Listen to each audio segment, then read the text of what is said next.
آپ سبھی ناظرین کو روحل وائس چینل میں دل کی گہرائیوں سے خوش آمدید اور خلوص بھرا سلام۔ ناظرین، آج کی ہماری کہانی بنی اسرائیل کی ظالم ملکہ، وہ ملکہ جو کتوں کی غذا بن گئی۔ آئیے کہانی کی جانب بڑھتے ہیں۔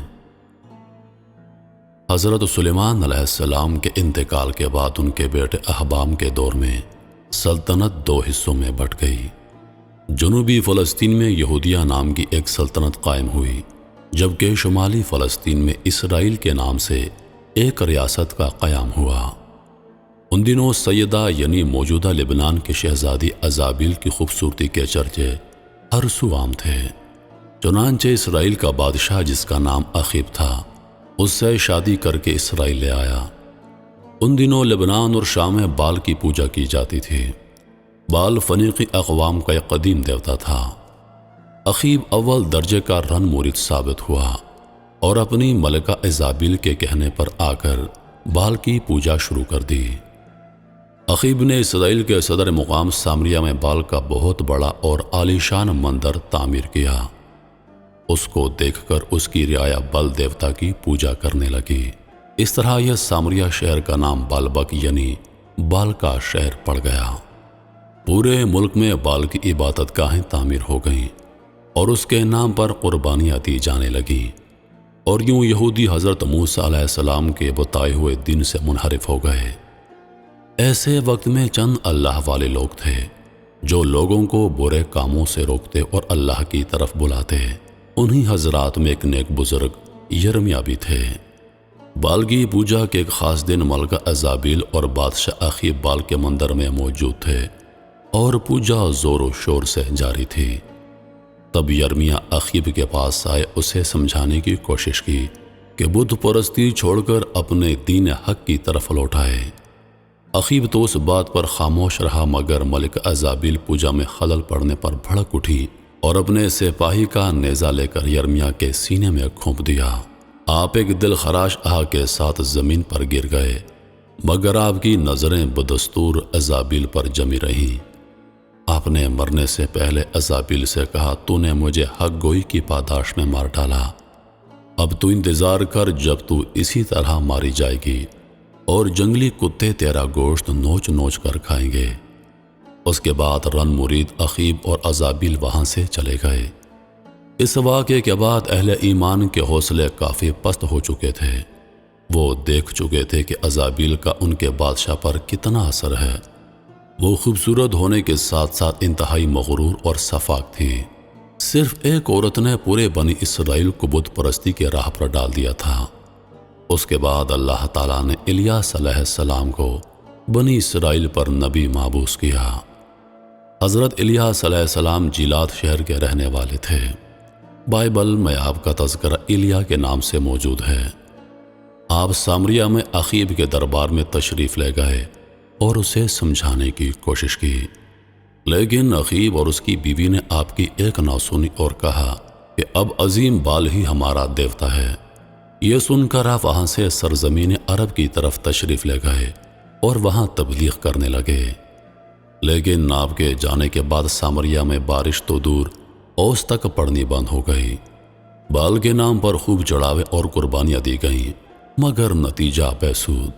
قحط اتنا بڑھ گیا کہ لوگ لوٹ مار پر اتر آئے، یہاں تک کہ بادشاہ کے محل کا گھیراؤ کر لیا اور اس کے کچھ حصوں کو آگ لگا دی گئی۔ اب بادشاہ انتہائی پریشان ہوا اور الیاس علیہ السلام کو ڈھونڈ کر ان سے بارش کے لیے دعا کی درخواست کی، لیکن یہ بات ایزابل اور بال کے پجاریوں کو ناگوار گزری اور وہ الیاس علیہ السلام کی مخالفت پر اتر آئے۔ حضرت الیاس علیہ السلام نے تجویز پیش کی کہ تم اپنے معبود بال کے نام کی قربانی دو اور میں اللہ کے نام کی قربانی دوں گا۔ جس کی قربانی قبول ہو گئی اسی کے معبود سے بارش کے لیے دعا کی جائے گی اور دوسرے فریق کو سزائے موت دی جائے گی۔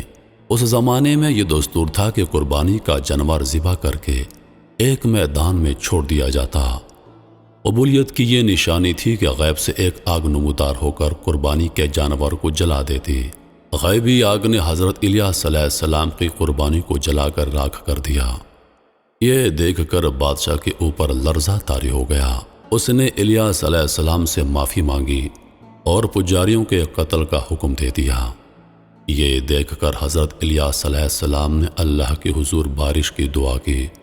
دعا قبول ہوئی، بارش خوب برسی اور خوشحالی لوٹ آئی۔ اخیب محل لوٹا تو ایزابیل نے اسے دوبارہ گمراہ کر دیا اور دونوں الیاس علیہ السلام کی جان کے دشمن بن گئے، اور یہ ملک دوبارہ بت پرستی، شراب نوشی، زنا اور دیگر برائیوں کا مرکز بن گیا۔ اس کے ساتھ ساتھ یہودیہ میں بھی بت پرستی عام ہو گئی، جس کی وجہ ایزابیل کی بیٹی تھی، جس کی شادی یہودیہ کے بادشاہ یہورام سے ہوئی۔ یوں یہورام اور اس کے ساتھ پورا فلسطین بال پرست بن گیا۔ حضرت الیاس علیہ السلام نے انہیں سمجھانے کی آخری کوشش کی، لیکن یہورام اور اخیب نے آپ کی بات کو حقارت سے ٹھکرا دیا۔ اب عذاب کی باری تھی۔ اسرائیل اور یہودیہ کی سرحد پر کچھ وحشی قبائل آباد تھے، جو کبھی کبھی سرحدوں پر لوٹ مار کیا کرتے۔ وہ اتنے طاقتور ہو گئے تھے کہ انہوں نے یہودیہ پر چڑھائی کر دی، سارے شہر میں لوٹ مار کر کے شہر کو آگ لگا دی۔ ایزابیل کی بیٹی کو اٹھا کر اپنے ساتھ لے گئے۔ یہودیہ کے بادشاہ یہورام نے چھپتے چھپاتے ایک غار میں پناہ لی، جہاں اسے ایسی بیماری لاحق ہو گئی کہ اس کی آنتیں اس کے جسم سے باہر نکل آئیں۔ ان وحشی قبائل نے اسرائیل کا رخ کیا اور خوب تباہی پھیلائی اور ہر گھر کو اجاڑ کر راکھ کر دیا۔ اخیب بادشاہ اور اس کی بیوی کو قتل کیا گیا۔ لوگوں نے وہ منظر بھی دیکھا کہ اس کی لاش میں ایک نیزہ لگا ہوا ہے اور اس کی لاش کو جنگلی کتے کھا رہے ہیں۔ اس وقت اہل ایمان نے جان لیا یہ ایک نبی اور اللہ کے ولی کی بد دعا تھی، جس نے اس کو اس حال میں پہنچا دیا۔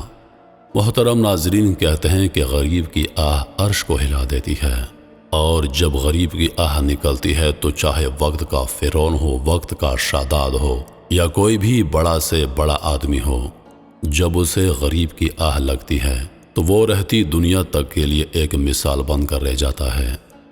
انہی لفظوں کے ساتھ میں اجازت چاہوں گا، اس امید کے ساتھ کہ سانسوں نے وفا کی۔ تو اگلی بار ایک اور ویڈیو لے کر آپ کی خدمت میں حاضر ہوں گا۔ تب تک کے لیے خدا حافظ۔ اللہ پاک آپ سب کا حافظ و نگہبان۔ ہنستے رہیے اور ہمیشہ مسکراتے رہیے۔